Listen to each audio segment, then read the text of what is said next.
Hello all, welcome back. I'm going to make this nice and short and hopefully not too negative, but this is a sad day. I'm selling my Lorier Hyperion GMT. So when I buy a watch, I buy a lot of watches and I sell a lot of watches, but I wouldn't say a lot, but my intention is always to keep them, hoping they're going to be the perfect watch. There's no such thing always, but I always hope a watch is never going to get sold when I buy it. And I was really looking forward to buying this. I waited a long time for it to be available again. It's no longer available again on the website. And it was a lot of hassle to get a hold of it, and I was really looking forward to getting it. But unfortunately, it hasn't clicked with me. But it's not going to be too negative a review, because I don't think this is a bad watch by any means. I just want to go through the features that never clicked with me. And if you have watched the first review, you might know most of them already. So first of all, number one thing, it's just the aesthetics of the piece. It doesn't come across quite as it does in photos. I'm just going to make sure I get the loom right. So this watch has two different looms. On the inside, BGW9, and the outside, C3 loom and the bezel.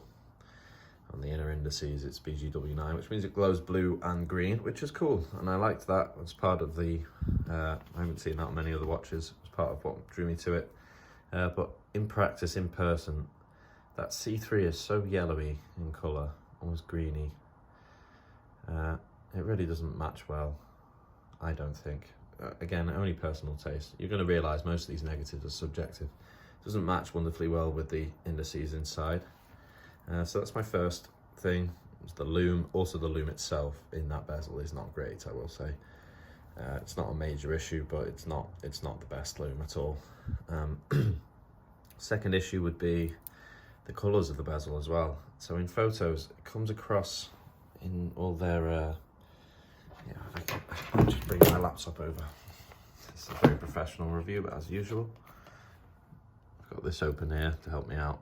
Now, I don't know if you can see, I guess the photos are pretty similar, but to me, the red in particular is a lot less brown in all of their, and look at the colour of the bezel, as I mentioned before, the loom.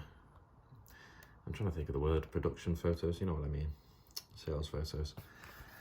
So they were two of the main issues. It just didn't look like how it did in the photos, and that was what I was looking for. It's close, it's still a good looking watch. It might be exactly what you're looking for in a watch, but for me, it doesn't quite work.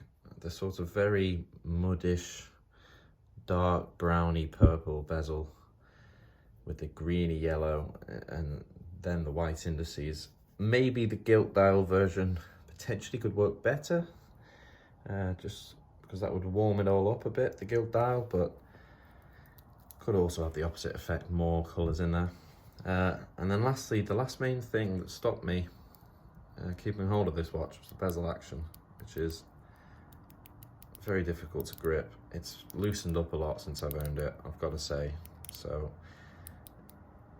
I was very negative on it in the first review of it. It's loosened up, it's still not nice at all. I know it's a thin bezel, I know that it's inherently harder to grip because of that, but the action is just not great. A lot of play in it, you'll see. Yeah, so they're the three reasons, the main three reasons, all up front.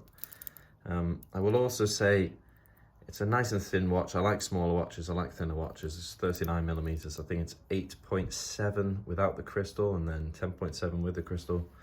But I actually think there's not enough weight in the head of this watch. It's a bit too lightweight on the wrist. Other than that, I will run through the positives again. This is such a fun bracelet to wear, to play with. I'm not sure it matches perfectly with the vintage aesthetics of the watch itself, but I really love this bracelet. I love what they're doing at Lorier. I love their general approach, their